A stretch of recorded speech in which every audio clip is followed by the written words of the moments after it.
Egunon, Josu! Egunon, Mikel. Zer modu, zelan doa dena. Ongi etorri laguntza. Bai, kriston teiatu gelditzen ari da, Prestatzen ari naiz igandean auzolan egiteko. Tapatzen dugun erdia. Egingo du.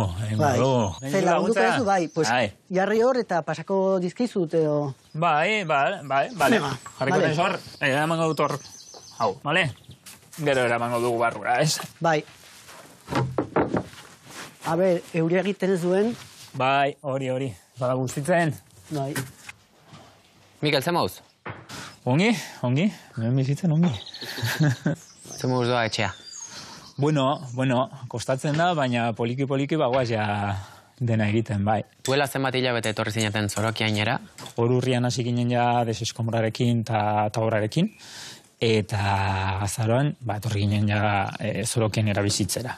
Hirian jaiotakoa zara? Bai, txantrean bizi zen naiz txikitan, gero, hor sarri gurenen ere bai, baina ia da, aita Elizarraldekoa zenez, askotan bizi zen gara hor herrian, eta ja banekien zer zen herri batean bizitzea.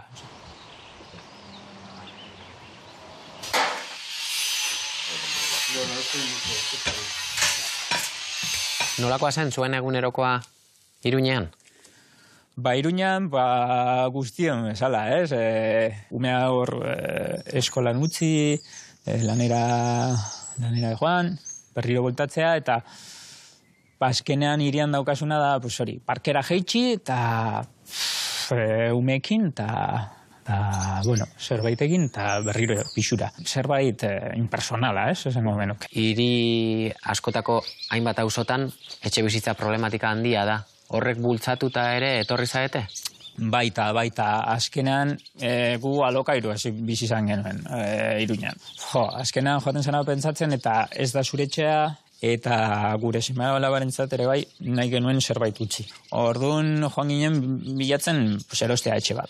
Guretzat 200.000 euro ordaintza etxe batengatik, hastak ere iruditzen zait. Ezagutu genuen neska bat proiektu honetan zegoela, ama bat, eta erakutsi zigun.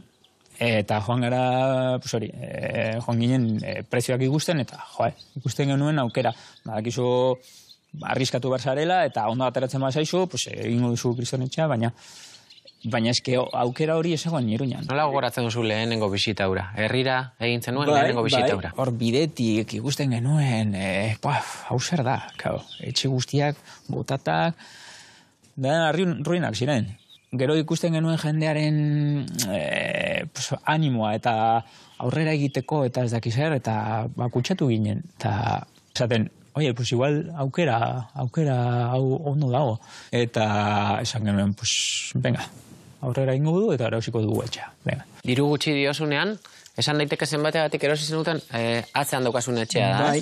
Bai, uste dut lurra eta etxea eta ruina gure partea erosi genuen 12.000 eurongatik, ikuste, hortik. Gero ditu behar diozu papeleak, ateratzen notarioa, baina, Claro, eta zifra horiek ikusten dituzunean, orduan hasten zara pentsatzen herrira joateko ametsa errealitate izan daitekela? Noski, bai, eske guk gehienok gaude autokonstrukzioa egiten. Eta gutxiagatik egin dezakegu etxe bat. Mikel, esan duzu, arriskatu egin behar dela. Zergatik? Azkenean apostu, potenta delako. Hau ez da egiten, ez baldin zaude hor, denbora guztia atzean, edo lan egiten. Dago arkitektoa eta aparejadora hor laguntzen dizutela. Baina, zu egon barzara hor. Ikusiko duzu, behin teiatua jarrita. Nik uste oraindik igual urte bete edo beharko dugu gatzauko barrukoa.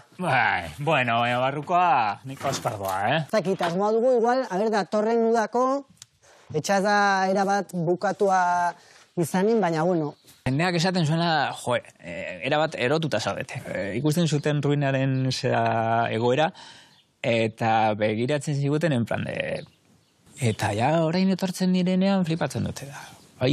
Esaten dute, nik nahi dut olako aukera bat eukitzea, eta ze sorte izan zenuten, bueno, sorte arriskatu genuen, ez?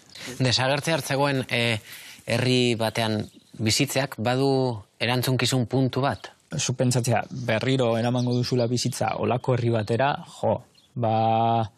vamos, oso polita da, ez? Egia da, bota dezakezula, faltan, erosotasun puntu horiek, ez? Eukitzeko supermerkatua edo erosteko gauza bat hemen ondan. Baina aldatu behar duzu txipa ere bai. Zen, bizi gara azkenan nahiko erosoak. Baina, gero ez dugu baloratzen zer den zerbait ondoan eukitzea.